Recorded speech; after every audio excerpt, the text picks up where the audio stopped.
I am. Dan, you know what? Mob personality. Dan, don't mess with me. Watch out. All right, let's dive into some top stories. Shefty starting with the latest on Jayden Daniels. Go ahead, Adam.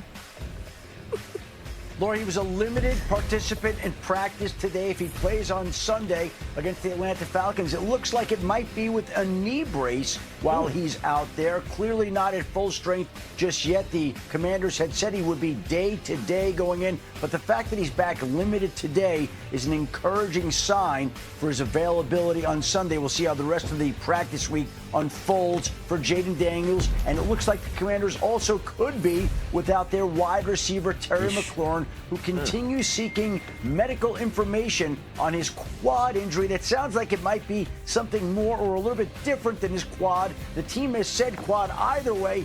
Didn't practice today. Not a good sign for the start of the week, and his availability for Sunday certainly is in question. Brock Purdy will be limited at practice today, like Jayden Daniels, which I think is a good sign for his availability for Sunday against the Jacksonville Jaguars. Last week, he was limited as well. They ruled him out on Sunday, but Purdy will have a chance, at least, to play this week. And if he can't, then Mac Jones would step in and replace him one more time. Jones day-to-day with a knee injury. Jaxson Dart was officially made the Giants' starting quarterback, not just for Sunday against the Chargers, but in the words of Brian Daboll, for the rest of the season. Russell Wilson now will be the backup. Dart will be the starter, and we'll see how that impacts the Giants on Sunday. Certainly they're counting on that bringing a spark to their team and to the stadium, but Malik Neighbors didn't practice today as well, so that'll be something else the team has to monitor this week. Yeah, against that Chargers defense, you'd hope you were full force. Bless you. Bless you. You know what? The boss says bless you. I'm allergic to all that, too. All right, new on NFL Live, Giants head coach Brian Daboll and quarterback Jaxson Dart spoke with the media moments ago. It's my decision. We're going with Jaxson.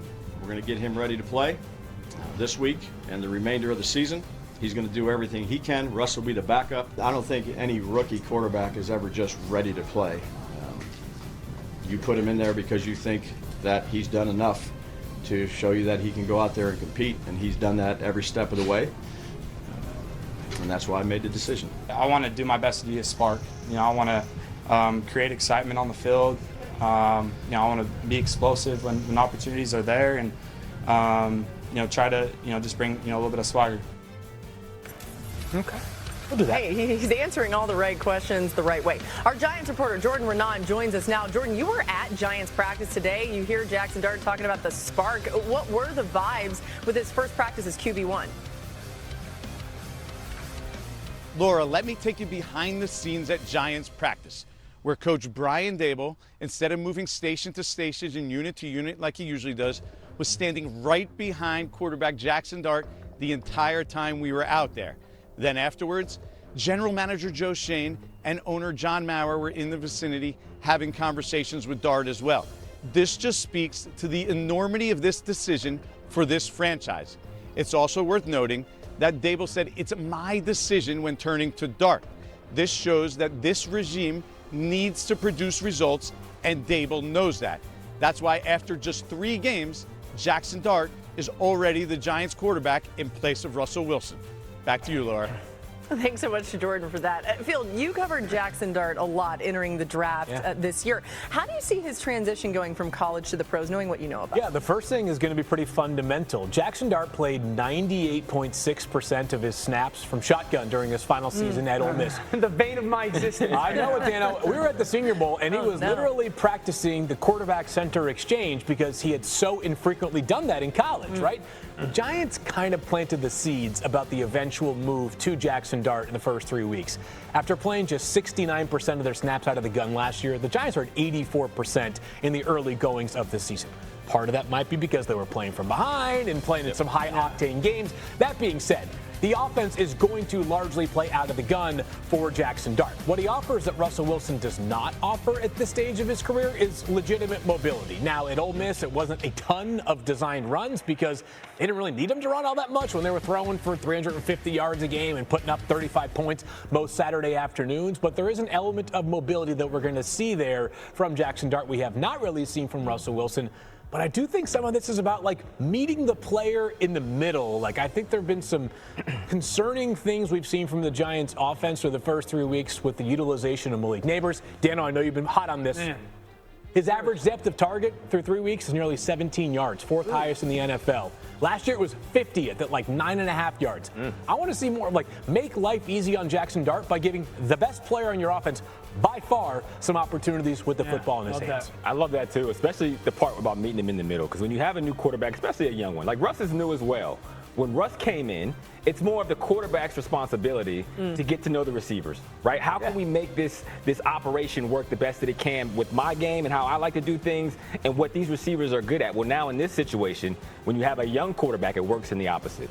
These receivers are going to have to set the offense up to say, okay, well, how quickly does he like to throw the ball? Like, look at this. This is Russell Wilson, and you're used to those moon balls over top. But with Jaxson Dart and these deep balls, you're going to see him drive it more on those very similar passes. So you're going to have to know, if I'm running this route, how quickly I need to look, what the positioning I need to have with the defensive back is. And again, the main goal is to give a young quarterback as clear a picture as possible as soon as possible. It's going to be on the receivers as well for that responsibility to make sure as best they can that Jaxson Dart isn't considering or having to think about too much. Yeah, so I would fully expect no huddle from this offense in relation to, like, clearing of the picture, and not just attached to what the receiver does, but also maybe minimizing what the defense can do. And so in that, I think a huge thing for Brian Dable and Mike Kafka, their head coach and then offensive coordinator, is like, you better make sure this young man knows where Derwin James is, because he's that piece where if you're in no huddle, you might be going so fast where, like, oh, he's at the line of scrimmage, and then he's all of a sudden this blitzer, and that 2nd and 8 run play that you had that looked good, it's dead. I've talked about screens more. They need to run more screens, and they need to get them to Malik. Watch this play by Derwin.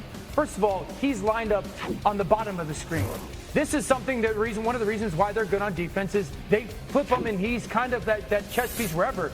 He's got the screen back. He goes to the screen before the back goes to the screen. So if I'm the Giants, I'm not throwing a screen towards the Derwin James. I will check out of it.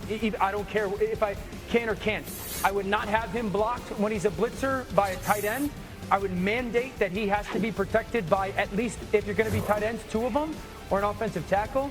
And then you just have to know where he is when it comes into your quarterback run game, which I would expect the Giants to use. And so this is a big challenge. I think the no huddle will help him. The only caveat is when you're going so fast, sometimes you lose sight of where these guys are. Look at where Derwin lines up. He's got to know where he is at all times. That is such a great point, because as you know, especially for a guy in his first NFL game ever, things are going to look a certain way on the X's and O's. They're going to look a certain way on film, but you're not going to be able to account for those X-factor kind of players that are just going to do something completely off script that you had zero plan for. We played against Palomalu.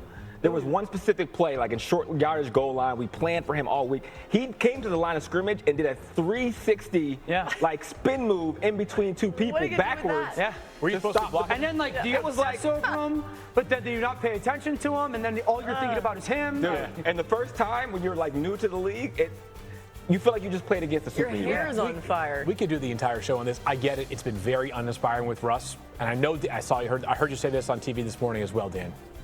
A little nervous about this being the first challenge for Jaxson Dart. You would have liked for it to be the next week against the Saints. The other thing about Jesse Minter's defenses, as LA's DC, the last 2 seasons, the Chargers have the best scoring defense in the league.